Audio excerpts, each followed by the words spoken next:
Hey guys, it's Coach Carrie, and I'm glad you joined us in the kitchen today because we are going to attempt to make a cauliflower tortilla. Now, I've seen these in the grocery store and I've looked at the ingredients, and I keep on thinking we have got to be able to make this because it would be a whole lot cheaper to make it on our own and we could get a lot more out of it. So join me in the kitchen today and we're going to go experimenting. All right, we'll see how it turns out. All right guys, so if you've got your cauliflower in the refrigerator, go ahead and cut half of it. Make sure that it's already been washed and everything. And we're gonna be cutting this into just little chunk pieces. I want you to take a look at it though. Do you see how the cauliflower looks just like a human brain? Cauliflower is loaded with B vitamins that actually helps with the development of the brain. So it's kind of cool how God made the vegetables that we need to be eating for our brain to look like our brain. All right, so I'm putting all of my cauliflower into this dish here, and I put just a little bit of water in it, and I'm gonna put it in the microwave, and I just steamed it until it was fork tender. And then just kind of chop it up a little bit into kind of like a rice cauliflower, and I'm putting it into my food processor right now. So that's gonna make it chopped a little bit more finely there. All right, now I'm going to be using cassava flour. So the cassava flour is 1 cup. Cassava flour is for day 57 and beyond, and I have tried this recipe with other flours, but it did not work very well. The cassava was perfect for it. I'm also going to use 1/4 cup of coconut flour, and you're not really going to taste cauliflower or the coconut flour in this recipe. The texture of the cauliflowers when it is finished is just unbelievable. So go ahead and mix all of your cauliflower together, and you can see that it makes a dough ball and it doesn't really even stick to your hands. If it does stick to your hands, then just try adding just a small amount of the coconut flour to it, a little bit at a time, until you have more of a dough ball consistency, but no issues whatsoever with that. All right, once you have your ball of dough, go ahead and put it out. If you want to put this in the refrigerator, that's fine, but it's not necessary.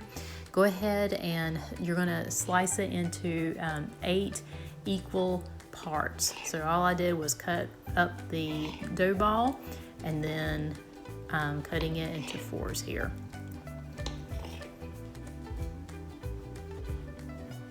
All right, so now I have 8 little pieces, which is going to become my 8 tortillas.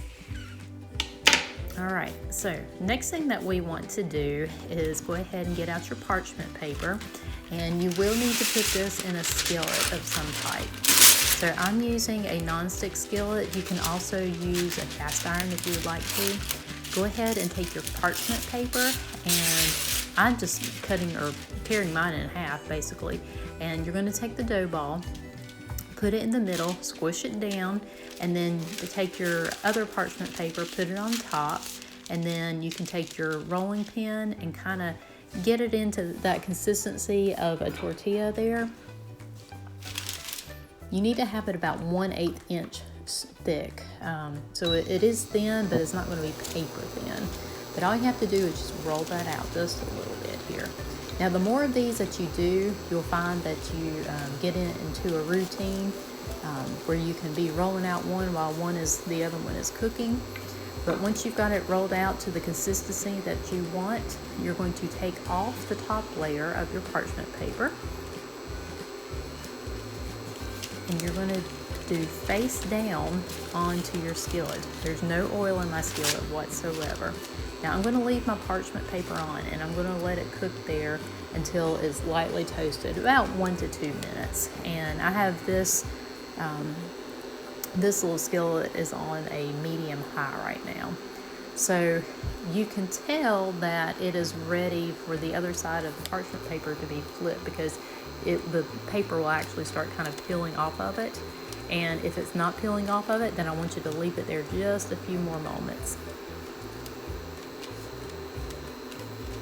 So you can tell that that one was not quite ready there.